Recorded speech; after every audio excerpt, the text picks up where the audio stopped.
మండలం చీమలపాడు గ్రామంలో excise superintendent task force Vijayawada వారు బొక్యా రాంబాబు అను వ్యక్తిని 7 సుంకం చెల్లించిన మద్యం సీసాలతో అదుపులోకి తీసుకొని కేసు వ్రాసి తిరువురు ఎక్సైజ్ స్టేషన్ లో అప్పగించారు.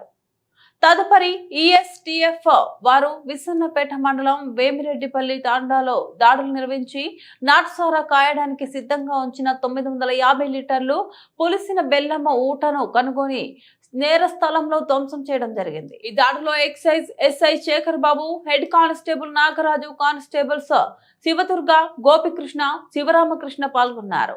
తిరువురు ఎక్సైజ్ స్టేషన్ లో దీనిపై కేసు నమోదు చేసి దర్యాప్తు చేస్తున్నారు. తిరువురు ఎక్సైజ్ స్టేషన్ అధికారులు సిబ్బంది విసన్నపేట మండలం తాటకుంట్ల గ్రామంలో జరిపిన దాడిలో కలసాని నాగరాజు అను వ్యక్తిని 8 సుంకం చెల్లించి మద్యం సీసాలతో పట్టుకొని అతనిపై కేసు నమోదు చేసి దర్యాప్తు చేస్తున్నారు. ఈ దాడిలో ఎస్ఐలు Krishnaveni, Venkata Kumar, head constables Ramakrishna, Nagamalleswararao, constables Satyanarayana, Lalitha, Venkatesh Nayak పాల్గొన్నారు. ఈ రోజు 4 పాత ముద్దాయిలను గంపలగూడెం తహసీల్దార్ గారి ముందు సత్ప్రవర్తన నిమిత్తం బైండ్ ఓవర్ చేయడం జరిగింది. కవర్ అయితే